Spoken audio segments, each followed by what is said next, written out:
बिस्मिल्लाहिर्रहमानिर्रहीम सज्जनों तो बेलियो अज मैं चौधरी एहसानुल्लाह गोंदल साहब के डेरे ते मौजूद हाँ जिन्हें एक तंजीम बनाई है जनाब जी अमन कमेटी पाकिस्तान ਉਹਦੇ ਹਵਾਲੇ ਨਾਲ ਗੱਲ ਕਰਾਂ ਤੇ ਤੁਸੀਂ ਸਾਹਿਬ ਬੜਾ ਇੱਕ ਅੱਜ ਕੱਲ ਨਫਸੋ ਨਫਸੀ ਦੇ ਦੌਰ ਦੇ ਵਿੱਚ ਤੁਸੀਂ ਇੱਕ ਅਮਨ ਕਮੇਟੀ ਦਾ ਬੇੜਾ ਚੁੱਕਿਆ ਹੈ ਤੁਸੀਂ ਬਾਨੀ ਵੀ ਉਸ ਤਨਜ਼ੀਮ ਦੇ ਤੇ ਉਹਦਾ ਅਗਰਾਜ਼ੋ ਮਕਸਦ ਕੀ ਨੇ ਔਜ਼ੁਬਿल्लाहि मिनश शैतानिर रजीम बिस्मिल्लाहिर रहमानिर रहीम। सब तो पहला मैं बड़ा मशकूर हाँ तुहाडा जी तुसी इंटरव्यू वास्ते आए हो और अपनी आवाम दा कि जिन्हां ने अल्हम्दुलिल्लाह अमन कमेटी पाकिस्तान ACP दा कदम ब कदम नाल जुट के साथ दिता इंसानी भलाई वास्ते अच्छाई वास्ते। और मैं दसदा चलां जी साडी कमेटी दा नारा है एक नफरत मिटाओ प्यार बढ़ाओ वैर मुकाओ नस्ल बचाओ। असल साडा मंशूर है जिस तरह साडे ज़िले मंडी बहाउद्दीन दे विच कत्लो गारत स्टार्ट हुई और इतनी कोई कि हर दूजे पिंड दे विच कलाशनकोपां कल्चर चल गया। मैं और मेरे एक मोहतरम भाई ने भाई इजाज़ अहमद गोंदल साहब असी मिल के एक फैसला किया क्यों ना असी एक अमन दी राह कायम करिए अपने लोगों दे विच अवेयरनेस पैदा करिए कि यार ये कोपां बंदूकां डाले ये कोई अहमियत नहीं रखते, अहमियत रखती है इंसानियत। इंसानियत की भलाई की जाए। वेखो कि कोई भी अच्छा काम है जो तुसी करोगे तुहाडा अमालनामा बेहतर होगा। इंसान वड्डा हुंदा जी अपने किरदार दे नाल। कती तौर पर इंसान ना कोपां नाल वड्डा हुंदा ना लैंड क्रूजरां नाल वड्डा हुंदा ना डालियां नाल वड्डा हुंदा।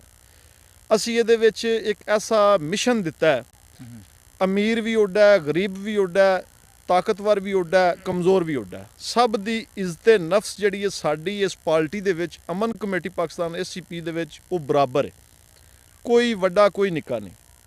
और साडा पैगाम है कि यार लड़ाई झगड़े वैर कल्चर दुश्मनी ख़त्म करो। ਇਹਦੇ ਹਵਾਲੇ ਨਾਲ ਮੁxtਲਿਫ ਪਿੰਡਾਂ ਦੇ ਵਿੱਚ ਮੁxtਲਿਫ ਸ਼ਹਿਰਾਂ ਦੇ ਵਿੱਚ ਅਲਹਮਦੁਲਿल्लाह ਸਾਡੇ ਬੜੇ ਪਿਆਰੇ ਦੋਸਤ ਮੈਂਬਰ ਨੇ ਜਿਹੜਾ ਭਰਪੂਰ ਸਾਥ ਦੇ ਰਹੇ ਨੇ ਔਰ ਇਹ ਸਾਥ ਦੇ ਨਾਲ ਅਲਹਮਦੁਲਿल्लाह ਕਾਫੀ ਬਿਹਤਰੀ ਵੀ ਆਈ ਹੈ। ਕੁਝ ਮਾਮਲਾਤ ਐਸੇ ਨੇ ਕਿ ਚੰਦ ਸਿਆਸੀ ਪਾਰਟੀਆਂ ਦੇ ਧੜੇਬਾਜ਼ੀ ਚ ਆ ਕੇ ਅਸੀਂ ਇੱਕ ਦੂਜੇ ਦੇ ਜਾਨ ਦੇ ਵੈਰੀ ਬਣ ਜਾਂਦੇ ਹਾਂ। ਸਾਡਾ ਮਕਸਦ ਇਹ ਵੇ ਕਿ ਇਹ ਧੜੇਬਾਜ਼ੀ ਇਹ ਮਾਮਲਾਤ ਖਤਮ ਕੀਤੇ ਜਾਣ। असी सब इंसान हाँ हज़रत आदम की औलाद हाँ जी असी सब एक होकर रहिए। तो सब यकीनी तौर पर जिंदा रहने वास्ते कोई मामलात बन जाते फैमिली के इख्तलाफात भी बन जाते हैं उस तो बाद लड़ाई झगड़े का भी आ जाता है तो उन्होंने फिर थाने जाके मुकाते हो या अपनी सालसी फैसले उन्होंने जरा नेड़े कर देंगे हो? जी जी अच्छा भाईजान इस तुहाडे सवाल बड़ा एक अहम सवाल है। वेखो कि बाज़ होंदा इंज कि जदों साडी एक पार्टीबाजी बनी होंदी है असी फ्रीकैन जिहड़ा फटाफट थाने भजने ब फटाफट थाने दरखास्त देवीए परचा देवीए ब अपनी असी शरीक पार्टी नूं फदाईए। उहदे विच इह हुंदा कि कुछ लोग ऐसे ने पुलिस अफसरान उन्होंने मैं सराहना उन्होंने बल्कि सलूट पेश करदा जी अल्लाह ताला दी ज़ात उन्होंने खुश और आबाद रखे। बड़े अच्छे पुलिस अफसरान ने ਜਿਹੜੇ ਆਪਣੇ ਦੋਸਤ ਅਹਿਬਾਬ ਜਾਂ ਜਿਹੜੇ ਸਾਇਲ ਜਾਂਦੇ ਨੇ ਉਹਨਾਂ ਨੂੰ ਅਮਨ ਦੀ ਰਾਹ ਵਾਸਤੇ ਪੈਗਾਮ ਦਿੰਦੇ ਨੇ ਕਿ ਯਾਰ ਇੰਜ ਕਰੋ ਅਮਨ ਕਮੇਟੀ ਪਾਕਿਸਤਾਨ ACP ਦੇ ਦਫ਼ਤਰ ਜਾਓ ਭਾਈ ਇਹਸਾਨ ਗੋਂਦਲ ਸਾਹਿਬ ਨੂੰ ਮਿਲੋ ਜਾਂ ਹੋਰ ਸਾਡੇ ਮੋਹਤਰਮ ਮੈਂਬਰਾਨ ਨੇ ਉਹਨਾਂ ਦੇ ਹਵਾਲੇ ਦੇ ਨਾਲ ਕੇਸ ਸਾਡੇ ਕੋਲ ਆ ਜਾਂਦਾ। ਜਦੋਂ ਸਾਡੇ ਕੋਲ ਕੇਸ ਆਂਦਾ ਹੈ ਸਾਡੀ ਕੋਸ਼ਿਸ਼ ਇਹ ਹੁੰਦੀ ਹੈ ਕਿ ਅੱਲਾ ਦੀ ਰਜ਼ਾ ਵਾਸਤੇ ਨੇਕ ਨੀਤੀ ਦੇ ਨਾਲ ਇਹ ਮਾਮਲਾਤ ਹੱਲ ਕਰਾਏ ਜਾਣ ਔਰ ਹੱਲ ਕਰਾਉਣ ਦਾ ਸਾਡਾ ਤਰੀਕਾਕਾਰ ਜਿਹੜਾ ਉਹ ਦੂਸਰੇ ਸਾਲਸੀ दोस्त अहबाब या मेरे बजुर्ग जिहड़े ने उन्हां तो थोड़ा जिहा हट के साडा की है जी सब तो पहले जदों साडे कोल कोई सालसी फैसले वास्ते हुंदा है असी ये करने आ कि असी आखने कि दोवे फ्रीकैन पहले हलफ दिओ। हलफ ये दिओ कि जो भी बोलोगे सच तो सिवा कुछ नहीं बोलोगे जिहड़ा कि कुरान पाक ते हलफ उन्हां कोल लईदा। फिर अल्हम्दुलिल्लाह असी भी इस चीज़ का हलफ देने कि जो हक होगा जो सच होगा उस तराजू में असी बराबर तोलांगे। और अल्हम्दुलिल्लाह जिन्हें भी साहिल अज दे दिन तक आए ने किसी भी साहिल का ये शिकवा नहीं वेख्या। कोई साहिल साडा ऐसा नहीं कि जिहड़ा सालसी फैसला करवा के भलके किसी अदालत टुर गया हो या DPO ऑफिस चला गया हो या थाने चला गया हो। नहीं जी साडा फैसला दुरुस्त नहीं होया। ਸਰ ਮੈਂ ਅਕਸਰੀਅਤ ਤੇ ਵੇਖਿਆ ਹੈ, ਸਾਇਲੀਨ ਆਉਂਦੇ ਹੋ ਤੁਸੀਂ, ਉਹਨਾਂ ਫੈਸਲਾ ਕਰਦੇ ਹੋ, ਤੁਹਾਡੇ ਦਾਤਰ ਦੇ ਅਖਰਾਜਾਤ ਨੇ ਕੋ ਉਹਨਾਂ ਦੀ ਤੁਸੀਂ ਕਾਨੂੰਨੀ ਮੁਆਮਨਤ ਵੀ ਕਰਦੇ ਹੋ, ਵਕਤ ਦੇ ਮੁਨਾਸਬਤ ਨਾਲ ਉਹਨਾਂ ਦੀ ਤੁਸੀਂ ਤਵਾਜ਼ੇਦਾਰੀ ਵੀ ਕਰਦੇ ਹੋ, ਤੇ ਇਹ ਤੁਸੀਂ ਕਿਸ ਤਰ੍ਹਾਂ ਤੁਸੀਂ ਆਪਣੇ ਮਾਮਲਾ ਸਾਰੇ ਚਲਾਉਂਦੇ ਹੋ? ਜੀ ਜੀ, ਅੱਛਾ ਭਾਈਜਾਨ, ਅਕਸਰ ਇਤਾਦ ਬਣਦੇ ਨੇ, ਕਮੇਟੀਆਂ ਬਣਦੀਆਂ ਨੇ, ਗਰੁੱਪਸ ਬਣਦੇ ਨੇ, ਲੋਕ ਵਾਕਈ ਫੰਡਿੰਗ ਕਰਦੇ ਨੇ, ਲੇਕਿਨ ਅਲਹਮਦੁਲਿਲਾ ਅਸੀਂ ਕੋਈ ਫੰਡਿੰਗ ਨਹੀਂ ਕਰ ਰਹੇ। ਅਸੀਂ ਅੱਲਾ ਦੀ ਰਜ਼ਾ ਵਾਸਤੇ ਬੜੇ ਮੇਰੇ ਮੋਹਤਰਮ ਦੋਸਤ ਅਮਨ ਕਮੇਟੀ ਪਾਕਿਸਤਾਨ ACP ਦੀ ਇੱਕ ਅਸੀਂ ਮੁਸ਼ਾਵਰਤੀ ਟੀਮ ਬਣਾਈ ਹੋਈ ਹੈ। ਉਸ ਮੁਸ਼ਾਵਰਤੀ ਟੀਮ ਦੇ ਵਿੱਚ ਬੜੇ ਮੁਖਲਸ ਦੋਸਤ ਭਾਈ ਨੇ, ਜਿਨ੍ਹਾਂ ਦੇ ਵਿੱਚ ਸਰੇ ਫਰਿਸ਼ਤ ਜਿਨ੍ਹਾਂ ਦੇ ਨਾਮ ਮੈਨੂੰ ਯਾਦ ਨੇ, ਮੈਂ ਲੈਣਾ ਚਾਹ ਰਹਾ।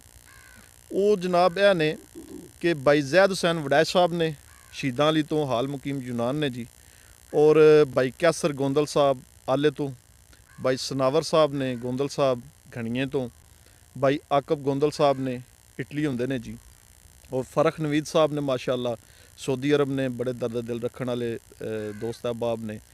ਇਸੇ ਤਰ੍ਹਾਂ ਇੱਕ ਦੋ ਹੋਰ ਦੋਸਤ ਨੇ। ਅਸੀਂ ਇੱਕ ਤਰੀਕਾਕਾਰ ਇਹ ਬਣਾਇਆ ਹੋਇਆ ਕਿ ਭਾਈ ਇਜਾਜ਼ ਗੋਂਦਲ ਸਾਹਿਬ ਔਰ ਮੈਂ, ਅਸੀਂ ਦੋਵੇਂ ਮਿਲ ਕੇ ਇੱਕ ਮੁਸ਼ਾਵਰਤੀ ਕਮੇਟੀ ਬਣਾਈ ਹੈ। ਅੱਛਾ ਜੋ ਸਾਹਿਬ ਤੁਸੀਂ ਆਖਿਆ ਕਿ ਅਸੀਂ ਦੋ ਭਾਈ ਜਿਹੜੇ ਮੁਸ਼ਾਵਰਤ ਕਰਕੇ ਨੂੰ ਚਲਾਉਂਦੇ ਆ, ਇਹਦਾ ਰੀਜ਼ਨ ਕੀ ਹੈ ਤੁਸੀਂ ਉਹਦੇ ਨਹੀਂ ਦਿੱਤੇ? ਜੀ ਜੀ, ਰੀਜ਼ਨ ਮੈਂ ਦੱਸਣਾ ਜੀ।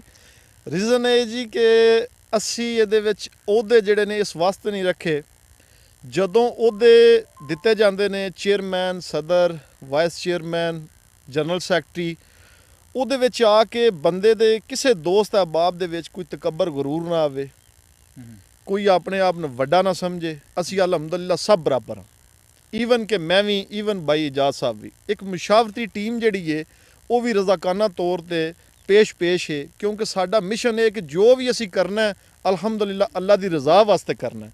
ਇਸ ਵਾਸਤੇ ਅਸੀਂ ਅਹੁਦੇ ਦਿੱਤੇ ਹੀ ਨਹੀਂ।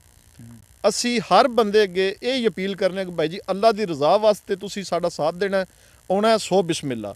ਕਤੀ ਤੌਰ ਤੇ ਦੁਨਿਆਵੀ ਵਖਾਲੇ ਵਾਸਤੇ ਸਾਡੇ ਨਾਲ ਨਹੀਂ ਲੱਗਣਾ। ਅੱਛਾ, ਕੋਈ ਮਜ਼ਲੂਮ ਆ ਜਾਂਦਾ, ਤੁਸੀਂ ਉਹਦੀ ਕਾਨੂੰਨੀ ਮਦਦ ਕਰਨਾ ਚਾਹੁੰਦੇ ਹੋ, ਕਿਸ ਤਰ੍ਹਾਂ ਤੁਸੀਂ ਉਹਦੀ ਫਿਰ ਖੈਰਖੀ ਕਰਦੇ ਹੋ? ਜੀ ਜੀ, ਉਹਦਾ ਤਰੀਕਾਕਾਰ ਹੈ ਜੀ, ਅਲਹਮਦੁਲਿਲਾ ਪਾਕਿਸਤਾਨ ਦੇ ਮੁਖਤਲਿਫ ਸਿਟੀਆਂ ਦੇ ਵਿੱਚ, ਤਹਿਸੀਲਾਂ ਦੇ ਵਿੱਚ ਮਾਸ਼ਾਅੱਲਾ ਅਮਨ ਕਮੇਟੀ ਪਾਕਿਸਤਾਨ ACP ਦੇ ਜਿਹੜੇ ਮੈਂਬਰ, ਵਕਲਾ ਦਾ ਇੱਕ ਪੈਨਲ ਹੈ, ਜਿੱਥੇ ਵੀ ਕੋਈ ਜਿਹੜੀ ਤਹਿਸੀਲ 'ਚ ਮਾਮਲਾ ਹੁੰਦਾ ਹੈ, ਸਾਡੇ ਉਹ ਵਕੀਲ ਸਾਹਿਬ ਔਰ ਸਾਡੇ ਉਹ ਕਮੇਟੀ ਮੈਂਬਰ ਸਾਹਿਬ ਦਾਦ ਰਸੀ ਵਾਸਤੇ ਪੇਸ਼ ਹੁੰਦੇ ਨੇ।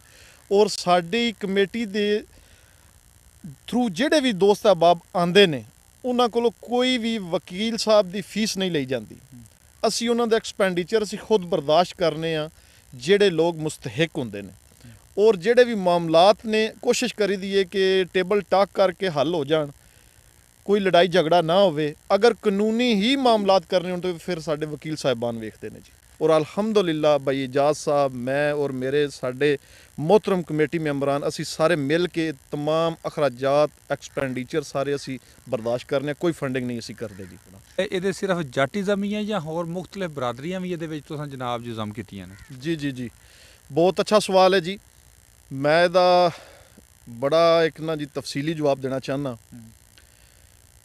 अमन कमेटी पाकिस्तान ACP दा एक ऐसा प्लेटफार्म है, इत्थे हर बंदे दी इज्जत बराबर है। कोई जट नहीं, कोई तारड़ नहीं, कोई गोंदल नहीं, कोई वड़ैच नहीं, कोई कुछ नहीं, सब दी इज्जत बराबर है। अल्लाह दे नबी ने फरमाया जी कि साढ़े प्यारे नबी हज़रत मुहम्मद मुस्तफ़ा सल्लल्लाहु अलैहि वसल्लम ने फरमाया है कि किसी काले गोरे ते तरजीह हासिल नहीं, किसी अमीर ने गरीब ते तरजीह हासिल नहीं। इस वास्ते असी सब बराबर हाँ जी। असी अल्लाह दे नबी दे फरमान दे मुताबिक इस अमन कमेटी पाकिस्तान ACP दा प्लेटफार्म लैके चल रहे हैं और इसका मुकम्मल दारोमदार अल्लाह दे नबी दे दसे हुए अमल दे मुताबिक ही इंशाअल्लाह इन चलावांगे। इस वास्ते साडा कोई अहुदा नहीं जी किसी वास्ते। अपने पाकिस्तानी भाइयों नूं जिहड़े सुन रहे हैं उन्हां तुसीं की पैगाम दोगे? देखो जी, मेरा पैगाम ये वे कि मेरे भाईओ, इन्हां ज़मीनां वास्ते इन्हां वैर कल्चर ने ख़त्म करो। इन्हां ज़मीनां 'च कुछ नहीं रखिया। सब तो वड्डा काम है कि तुहाडा अमल, अपने अमाल असी मिल के समेत मेरे असी सब भाई दुरुस्त करिए, अपने आप ने नेकी की तरफ लैके जाइए। बिल्कुल इस वैर कल्चर ने ख़त्म करना चाहिए।